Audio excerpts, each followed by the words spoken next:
मी महाराष्ट्र राज्याचा मंत्री म्हणून माझे कामे निष्ठापूर्वक सत्सद्विवेक बुद्धीने पार पाडीन आणि संविधान व कायदा यानुसार सर्व तऱ्हेच्या लोकांना मी निर्भयपणे व निपक्षपातीपणे तसेच कोणाच्याही विषयी ममत्व भाव किंवा आकस न बाळगता न्याय वागणूक देईन।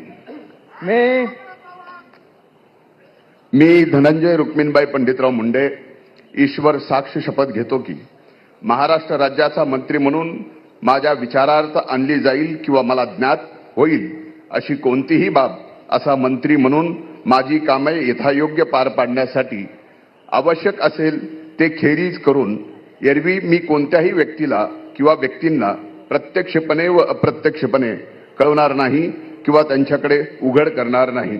जय हिंद, जय महाराष्ट्र। तर परळी हा मतदारसंघ आहे धनंजय मुंडे यांचा। यावेळेला विशेष म्हणजे धनंजय मुंडे